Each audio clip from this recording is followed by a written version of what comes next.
Hello students, అలాగే parents అందరు ఎలా ఉన్నారు? I'm Vishnuvardhan, A PhD scholar, your neat mentor and also biology faculty. Students, ఇంకా కొద్ది రోజుల్లో మనకి ఆంధ్రప్రదేశ్ స్టేట్లో అలాగే తెలంగాణ స్టేట్లో వెబ్ ఆప్షన్స్ ప్రాసెస్ అని స్టార్ట్ అవుతుంది. సో ఈ వెబ్ ఆప్షన్స్ ప్రాసెస్ స్టార్ట్ అయినప్పుడు మీరు మీకు నచ్చిన ఆర్డర్ ప్రకారం మెడికల్ కాలేజెస్ అన్ని ఆర్డర్లో పెట్టుకోవాల్సి ఉంటుంది.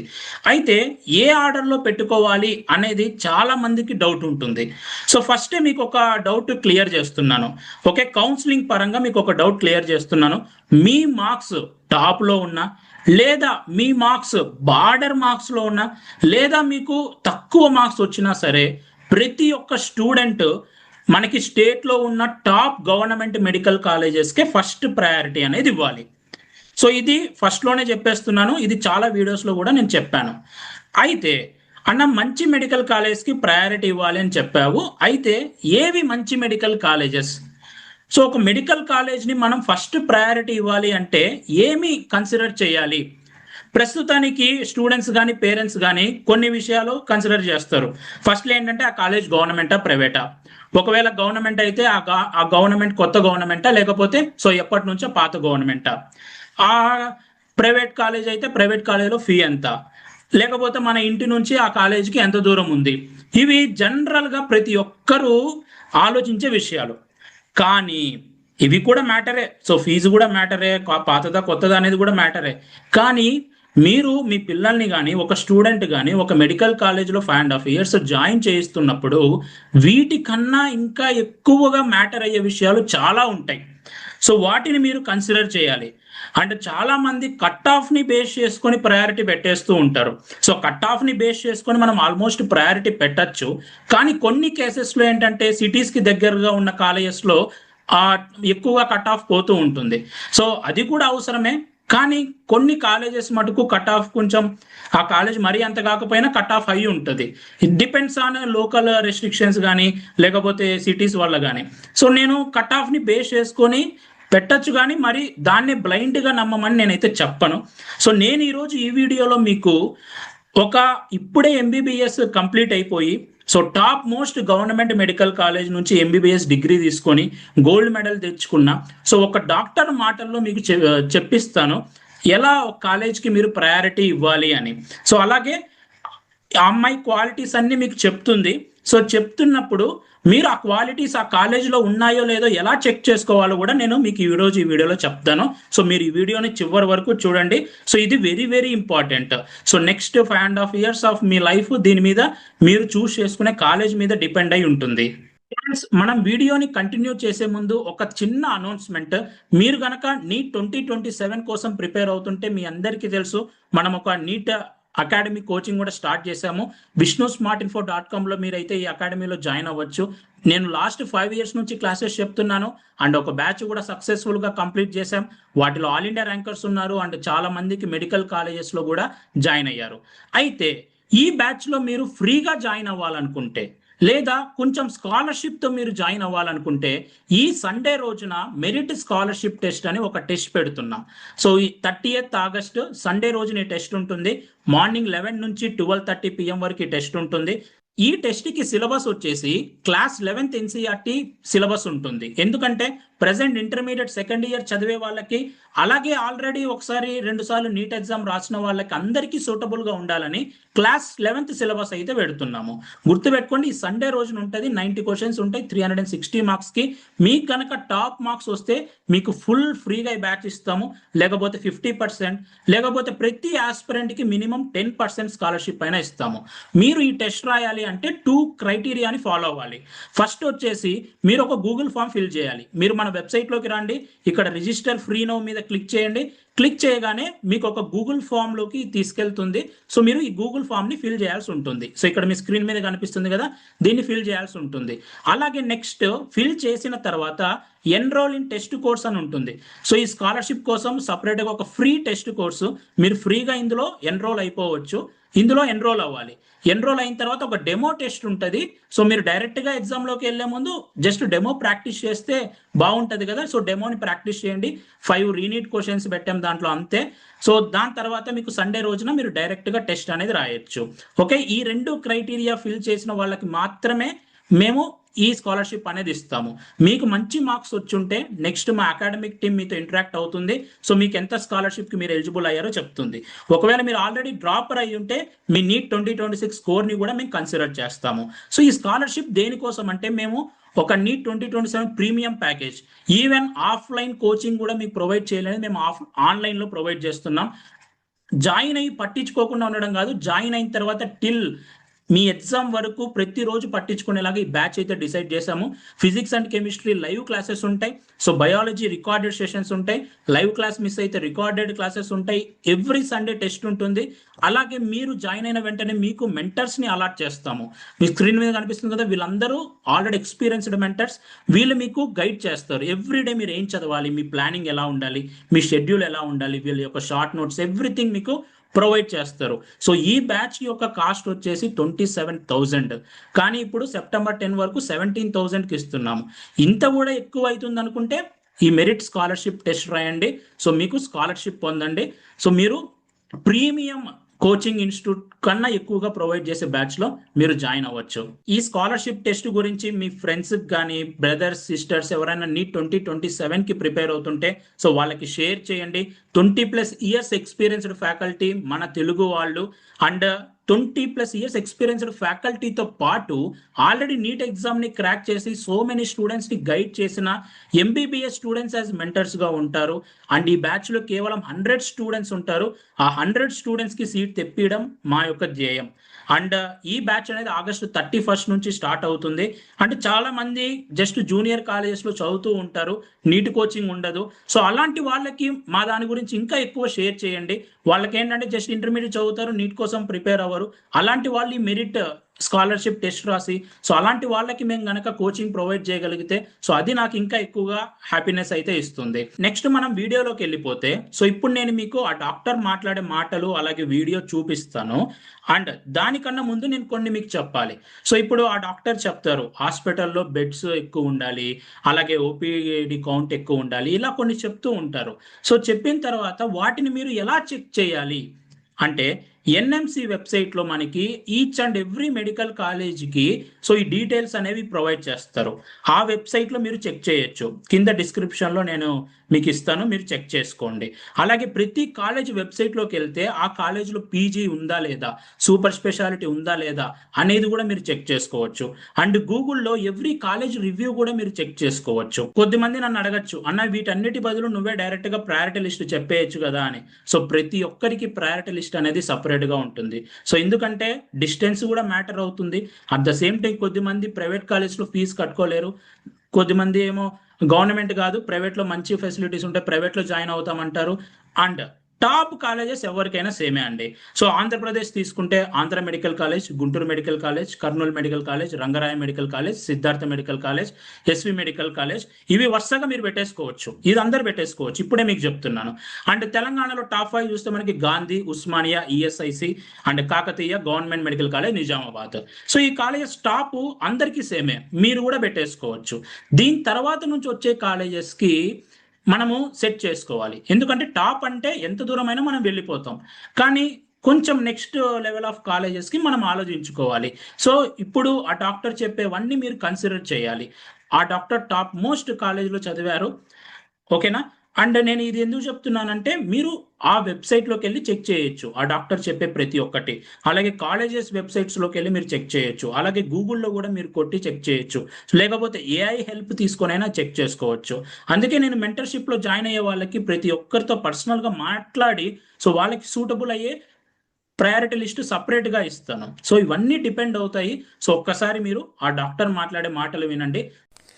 సో మనం కాలేజ్ సెలెక్ట్ చేసుకునేటప్పుడు ఫస్ట్ అయితే మనం చూసుకోవాల్సింది కాలేజ్ ఇన్ఫ్రాస్ట్రక్చర్ అండ్ కాలేజ్ ఏ లొకేషన్లో ఉందో చూసుకోవాలి. బికాస్ మనకి ట్రాన్స్పోర్టేషన్కి ఇబ్బంది అవుతుంది, అంటే అందరికీ దగ్గరలో రాదు, చాలా డిస్టెన్స్ ట్రావెల్ చేయాల్సి వస్తుంటుంది. సో ఎవ్రీ టైం ఈ 5.5 years స్ట్రగుల్ ఉండొద్దు అనుకుంటే లొకేషన్ కూడా ట్రాన్స్పోర్టేషన్ అంటే కాలేజ్కి దగ్గరలో రైల్వేస్ ఇట్లా బస్ స్టాండ్స్ ఎట్లా ఉన్నాయి ఇలా చూసుకొని లొకేషన్ చూసుకోవాలి. అండ్ ఫస్ట్ పాయింట్ వచ్చేసరికి కాలేజ్ ఇన్ఫ్రాస్ట్రక్చర్ బాగుందా లేదో చూసుకోవాలి. కాలేజ్ మంచిగా విశాలంగా ఎక్కువ ఏరియాలో ఉందా లేదా చూసుకోవాలి. కాలేజ్లో మంచి ల్యాబ్స్ ఉన్నాయా లేదా, రీడింగ్ రూమ్స్ ఉన్నాయా లేదా, లైబ్రరీస్ ఉన్నాయా లేదా చూసుకోవాలి, స్కిల్ ల్యాబ్స్ ఉన్నాయా లేదా చూసుకోవాలి. డిసెక్షన్ హాల్ మెయిన్ ఏంటంటే ఒక ఎంబీబీఎస్ స్టూడెంట్కి తన ఫస్ట్ ఎక్స్పీరియన్స్ వచ్చేది అనాటమీ డిసెక్షన్ హాల్లోనే. అనాటమీ అనేది ఒక first year subject with plays crucial role base for remaining all subjects. అంటే anatomy talks about whole human body అనమాట. అందులో ఏంటంటే మనకి అనాటమీ డిసెక్షన్ హాల్స్ ఉంటాయి. డైరెక్ట్ కెడావర్ మీద మనకి నేర్పిస్తుంటారు. డిసెక్షన్ చేసి రియల్ ఆర్గన్స్ పార్ట్స్ ఎలా ఉంటాయని నేర్పిస్తారు. సో ఆ పర్టికులర్ మెడికల్ కాలేజ్కి అనాటమీ హాల్ డిసెక్షన్ హాల్ ఉందా లేదా, కెడావరిక్ ఎక్స్పోజర్ ఉందా లేదా మంచిగా చూసుకోవాలి. ఫస్ట్ ఇయర్ సెకండ్ ఇయర్ అనేది నాన్ క్లినికల్ సబ్జెక్ట్స్ అన్నమాట. అంటే they don't need patient exposure. Real పేషెంట్తో అవసరం లేదు. ల్యాబ్లో నేర్చుకుంటాం. అంటే నార్మల్ హ్యూమన్ బాడీ ఎలా ఉంటుంది, normal physiology of the body ఎలా ఉంటుంది, అనాటమీ ఎలా ఉంటుంది అట్లా నేర్చుకుంటాం. కాబట్టి మనకి కాలేజ్లో మంచి ల్యాబ్స్ ఉన్నాయా లేదా, ప్రాక్టికల్ క్లాసెస్ ఉన్నాయా లేదా చూసుకోవాలి. ఇంకా ఫ్యాకల్టీ అవైలబిలిటీ ఉందా లేదా, అంటే టీచింగ్ ఫ్యాకల్టీ సరిపడా ఉన్నారా లేదా చూసుకోవాలి. ఎందుకంటే రీసెంట్ టైమ్స్లో చాలా గవర్నమెంట్ మెడికల్ కాలేజెస్ ఎక్కువైపోయి చాలా కాలేజెస్లో ఫ్యాకల్టీ లేదు. కాబట్టి అది ఉందా లేదా చూసుకోవాలి. యూజీ టీచింగ్ షెడ్యూల్స్ ఎలా ఉన్నాయి, సెమినార్స్ ఏమైనా ఉన్నాయా లేదా ఇలా చూసుకోవాలి. అండ్ థర్డ్ ఇయర్ ఫైనల్ ఇయర్కి వచ్చేసరికి ఏంటంటే క్లినికల్ సబ్జెక్ట్స్ అన్నమాట. అంటే what are the abnormal side of the human body, అంటే పెథాలజీ ఏముంది, అబ్నార్మల్ డిజీజెస్ ఏంటి అవి నేర్చుకుంటాం. అది ఎప్పుడు నేర్చుకుంటాం, పేషెంట్ మీద నేర్చుకుంటాం. సో పేషెంట్ నేర్చుకోవాలంటే ఆ పర్టికులర్ హాస్పిటల్లో మంచి క్లినికల్ ఎక్స్పోజర్ ఉందా లేదా చూసుకోవాలి. మనకి సెకండ్ ఇయర్ నుంచి క్లినికల్ పోస్టింగ్స్ ఉంటాయి 9 to 12. అంటే హాస్పిటల్కి వెళ్తాం 9 to 12. తర్వాత ఆఫ్టర్నూన్ మళ్ళీ మనకి కాలేజ్లో క్లాసెస్ ఉంటాయి. కాబట్టి మనం ఈ 9 to 12 పోస్టింగ్కి వెళ్తున్నాం కాబట్టి హాస్పిటల్ కాలేజ్కి దగ్గరలో ఉందా లేదో చూసుకుంటే బెటర్. ఎందుకంటే జర్నీ చేయడం ఇబ్బంది అవుతుంది. వెళ్ళి మళ్ళీ వచ్చి మళ్ళీ కాలేజ్కి వెళ్ళాలంటే ఇక్కడ చాలామంది స్కిప్ కొడుతూ ఉంటారు అన్నమాట. సో అలా కాకుండా అండ్ గర్ల్స్కి కూడా ఇంకా ట్రాన్స్పోర్టేషన్ ఇబ్బంది అవుతుంది. కాబట్టి హాస్పిటల్ ఆ కాలేజ్ దగ్గరలో ఉండేటట్టు చూసుకుంటే బెటర్. సో ఫస్ట్ వచ్చేసరికి కాలేజ్ ఇన్ఫ్రాస్ట్రక్చర్, సెకండ్ వచ్చేసరికి క్లినికల్ ఎక్స్పోజర్. మంచి క్లినికల్ ఎక్స్పోజర్ ఉందా లేదో చూసుకోవాలి. పేషెంట్ లోడ్ ఎంత ఉంది ఆ హాస్పిటల్లో అని చూసుకోవాలి. ఓపీ కేసెస్ వస్తాయా, ఐపీ కేసెస్ వస్తాయా లేదా చూసుకోవాలి. ఐసీయూ ఉందా లేదా, ఇంకా casualty load, emergency cases, trauma cases ఇలా వస్తాయా లేదా చూసుకోవాలి. ఎందుకంటే మనకి థియరీ ఆబ్వియస్లీ మనం చదువుకున్న వచ్చేస్తుంది. ఇప్పుడు చెప్పాలంటే సబ్స్క్రిప్షన్స్ ఎక్కువైపోయాయి, ఆన్లైన్ ప్లాట్ఫామ్స్ అవి ఇవి ఎక్కువైపోయాయి. అందులో అయినా థియరీ నేర్చుకుంటాం. కానీ మనం ప్రాక్టికల్గా నేర్చుకునేది మాత్రం ఆ పర్టికులర్ కాలేజ్కి ఉన్న అటాచ్డ్ హాస్పిటల్ బట్టే ఉంటుంది. ఏమున్నా మనం డైరెక్ట్ పేషెంట్ మీద ఎగ్జామినేషన్ ఆన్లైన్లో నేర్చుకుంటాము. మనం డైరెక్ట్ ఎక్స్పీరియన్స్ చేస్తేనే మన పేషెంట్ మీద మన హ్యాండ్ పెట్టి పాల్పేషన్, పర్కషన్ ఇలాంటివి చేస్తేనే మనకు తెలుస్తుంది ఏది నార్మల్ ఏది అబ్నార్మల్ అనేది తెలుస్తుంది. సో రియల్ పేషెంట్ ఎక్స్పోజర్ ఉందా లేదా చూసుకోవాలి. చాలా కాలేజెస్లో ఏంటంటే సరిపడ కేసెస్ లేక స్టూడెంట్స్కి ఏంటంటే ప్రాక్టికల్స్లో రియల్ పేషెంట్ని పెట్టకుండా వర్చువల్ కేసెస్ పెడతారు. జస్ట్ ఒక పేపర్ మీద కేసు రాసి దాని గురించి ప్రజెంట్ చేయమని చెప్తారు అన్నమాట. సో అలా కాదు. రియల్ పేషెంట్ ఎక్స్పోజర్, పేషెంట్ వెళ్ళి పేషెంట్ దగ్గర మాట్లాడి కేసు తీసుకొని అది వచ్చి మళ్ళీ మనం సార్ దగ్గర ప్రజెంట్ చేస్తే మనకు క్లాస్ తీసుకుంటారు. ఏది నార్మల్గా ఉంది, అబ్నార్మల్ ఏంటి, ఎట్లా డయాగ్నోస్ చేయాలి, కేసుని ఎలా ట్రీట్ చేయాలి, అలా ఇలాంటి కొన్ని పాయింట్స్, సిమ్టమ్స్ ఎలా ఉంటాయి, ఏం సైన్స్ చూస్తాము, ఇట్లాంటి కొన్ని పాయింట్స్ మనం ఎప్పుడు నేర్చుకుంటాం. డైరెక్ట్ కేసెస్ చూస్తేనే మనకు తెలుస్తుంది. సో పేషెంట్ లోడ్, మంచి క్లినికల్ ఎక్స్పోజర్ ఉందా లేదా చూసుకోవాలి. ఆ హాస్పిటల్ ఇన్ఫ్రాస్ట్రక్చర్ కూడా బాగుంది అండ్ అన్ని బ్రాంచెస్ ఉన్నాయా లేదా చూసుకోవాలి. ఎంబీబీఎస్ లెవెల్ వరకు అట్లీస్ట్ పీజీ రెసిడెన్సీ అయినా ఉండాలి. Like general medicine, general surgery, OBG, pediatrics, orthopedics, ENT, casualty ఇలాంటి మెయిన్ డిపార్ట్మెంట్స్ అయినా అక్కడ ఉన్నాయా లేదా చూసుకోండి.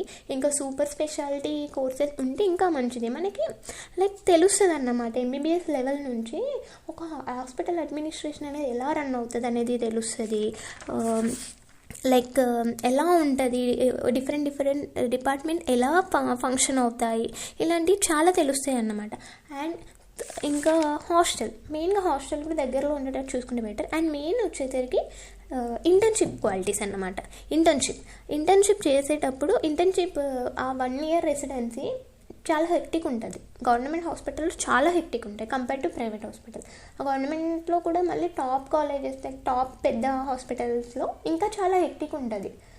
బట్ ఇట్స్ ఓకే, చేయాలి. చేస్తేనే మనకి స్ట్రెస్ అనేది ఎలా హ్యాండిల్ చేయాలో తెలుస్తుంది. అండ్ చాలా ప్రొసీజర్స్ మనకు తెలుస్తుంది, చాలా నాలెడ్జ్ ఉంటుంది. నెక్స్ట్ మనం పీజీ రెసిడెన్సీలోకి వెళ్ళినా మనం సర్వైవ్ అవ్వగలుగుతాం, ఎక్కడికి వెళ్ళినా సర్వైవ్ అవ్వగలుగుతాం. ఎప్పుడు మన ఇంటర్న్షిప్ చాలా స్ట్రాంగ్గా ఉంటాయి. ప్రైవేట్ కాలేజెస్లో నాకు తెలిసినంతవరకు ఇది ఉండదు. జస్ట్ నామకే వాళ్ళు చేస్తారు, కొంతమంది మనీ ఇచ్చి మేనేజ్ చేస్తారు. కాబట్టి ఇంటర్న్షిప్ ఎలా ఉందో చూసుకోవాలి. అందులో మంచి ఎమర్జెన్సీ ఎక్స్పోజర్ ఉందా లేదో చూసుకోవాలి. స్టైఫండ్ వస్తుందా లేదో చూసుకోవాలి. బికాస్ మనం అంత వర్క్ చేస్తాం కదా. గవర్నమెంట్ కాలేజెస్లో ప్రజెంట్ నాకు తెలిసి 29,762 రూపీస్ ఏమో ఇస్తున్నట్టున్నారు. ప్రైవేట్కి వెళ్తే ఇవ్వరు, 6,000 ఏమో ఇస్తారు, మిగతా వాళ్ళు తీసేసుకుంటారు. సో మనం అంత కష్టపడుతున్నప్పుడు డబ్బులు కూడా 1 year స్టైఫండ్ కూడా ఉండాలి కదా. సో స్టైఫండ్ ఉందా లేదో చూసుకోవాలి, వర్కింగ్ అవర్స్ ఎలా ఉన్నాయో చూసుకోవాలి. అండ్ మెయిన్గా ఇంటర్న్షిప్లో చూసుకోవాల్సింది ఏంటంటే అకామిడేషన్. చాలా వరకు హాస్పిటల్స్ ఏమో సిటీలో ఉంటాయి, కాలేజెస్ ఏమో ఎక్కడ అవుట్స్కట్స్లో ఉంటాయి. సో ఈ జర్నీ ఇబ్బంది అవుతుంది, ఎందుకంటే 24 hours shifts, 36 hours shifts, night duties ఇవన్నీ ఉంటాయి. గర్ల్స్కి ఇంకా వెళ్ళి రావడం, మేనేజ్ చేయడం కష్టం. నైట్ టైం సేఫ్టీ ఉండదు. కాబట్టి అకామిడేషన్ ఉందా లేదా ప్రాపర్గా చూసుకోవాలి. అండ్ మనకి ప్రొసీజర్స్ నేర్పిస్తారా లేదా చూసుకోవాలి. ప్రొసీజర్స్ అంటే లైక్ ఇప్పుడు ఒక గవర్నమెంట్లో చేసిన స్టూడెంట్ ఒక ప్రైవేట్లో ఎంబీబీఎస్ చేసిన స్టూడెంట్కి చాలా డిఫరెన్స్ ఉంటుంది. ఎందుకంటే ఆ డిఫరెన్స్ వచ్చేది ఈ ఇంటర్న్షిప్లోని, ఇక్కడ ఈ స్కిల్స్ నేర్చుకునే దాంట్లో. థియరీలో, సబ్జెక్ట్ నాలెడ్జ్లో కాదు. ఇక్కడ మనకి ఎంత స్కిల్స్ బాగుంటే నెక్స్ట్ మనం ఫ్యూచర్లో పీజీలో కానీ రెసిడెన్సీ లైఫ్లో కానీ మనం అంత సర్వైవ్ అవుతాం అన్నమాట. ఇంకా మనం ఓటీలో అసిస్ట్ చేసే ఛాన్సెస్ కూడా ఉంటాయి. లైక్ అసిస్టెంట్ ప్రొఫెసర్స్ కింద, సర్జన్స్ కింద లైక్ వీ కెన్ అసిస్ట్. మనకి తెలుస్తుంది ఆ ఓటీ ఎన్విరాన్మెంట్ ఎలా ఉంటుంది అనేది. మనకి ఇవన్నీ హ్యాబిచ్యుయేట్ అవుతాయి. ఎప్పుడు మనకి ఎక్స్పోజర్ ఎక్కువ ఉన్నప్పుడే అవుతుంది. కాబట్టి మెయిన్గా నేను చెప్పాల్సిన పాయింట్ ఏంటంటే కాలేజ్ ఇన్ఫ్రాస్ట్రక్చర్ బాగుందా లేదో చూసుకోవాలి, పేషెంట్ లోడ్ ఉందా లేదో చూసుకోవాలి, హాస్టల్ అకామిడేషన్ దగ్గరలో ఉండేటట్టు చూసుకుంటే చాలా బెటర్. అండ్ మెయిన్గా ఇంటర్న్షిప్లో మంచి ఎక్స్పోజర్ ఉందా లేదా, స్టైఫండ్ వస్తుందా లేదా, వర్కింగ్ అవర్స్ ఎలా ఉన్నాయో లేదో చూసుకోవాలి. ఇంకా ప్రొసీజర్స్ మనకి ఇస్తారా లేదో చూసుకోవాలి. అండ్ అదొకటే కాకుండా కాలేజ్లో ఈవెంట్స్ ఉన్నాయా లేదా చూసుకోవాలి. ఫెస్ట్లు, క్లబ్స్ ఉంటాయి, ఇంకా ఆర్గనైజేషన్స్ ఇలా ఉంటాయి కదా, అవన్నీ ఉన్నాయా లేదా చూసుకోవాలి. Because it all gives us communication అన్నమాట. కమ్యూనికేషన్ స్కిల్స్, కాన్ఫరెన్సెస్ అవుతూ ఉంటాయి కొన్ని కాలేజెస్లో అసలు అవ్వవు. సో ఇలా కూడా చూసుకొని సెమినార్స్ ఉంటాయి, ఇవి కూడా చూసుకోవాలి. ఇవంటే మనకి కొంచెం కమ్యూనికేషన్ పెంచుతుంది, లీడర్షిప్ క్వాలిటీస్ కానీ పెరుగుతాయి. తెలుస్తుంది లైఫ్ అంటే మనం బయటికి వెళ్తే ఎలా ఉంటుంది అనేది మనకి ఇక్కడే తెలుస్తుంది. ఆ ఎక్స్పీరియన్స్ అనేది ఇక్కడే వస్తుంది అన్నమాట. సో ఈ పాయింట్స్ అన్ని మనం చూసుకోవాలి. ఇప్పుడు మీరు విన్న ఈ డాక్టర్ సో ఇప్పుడు రీసెంట్గా టాప్ మోస్ట్ కాలేజ్ నుంచి ఎంబీబీఎస్ డిగ్రీ తీసుకొని గోల్డ్ మెడల్ కూడా తీసుకునింది. సో నాకు ఒక సిస్టర్ లాగా starting from neat preparation time నుంచి ఇప్పుడు డాక్టర్ అయిపోయి నెక్స్ట్ నీట్ పీజీ కూడా రాస్తుంది. సో ప్రతిసారి టచ్లోనే ఉంటూ మంచిగా అంటే చాలా హ్యాపీ అనిపించింది. ఒక పాయింట్ ఆఫ్ టైంలో మన యూట్యూబ్ ఛానల్లో కూడా సో క్లాసెస్ చెప్పింది. ఓకే, ఈ doctor okay, and at the same time నా సిస్టర్ కూడా ఓకేనా. సో దీని ప్రకారం మీరు మీ ప్రయారిటీ లిస్ట్ని డిజైన్ చేసుకోండి. ఓకే, మీ అంతకు మీరే ఎన్ఎంసి వెబ్సైట్లోకి వెళ్ళి, కాలేజ్ వెబ్సైట్స్లోకి వెళ్ళి చెక్ చేయండి. సో లేదా పర్సనల్ మెంటర్షిప్ కావాలనుకుంటే మన మెంటర్షిప్ గ్రూప్లో జాయిన్ అవ్వండి. So thank you so much for watching this video. Have a great day.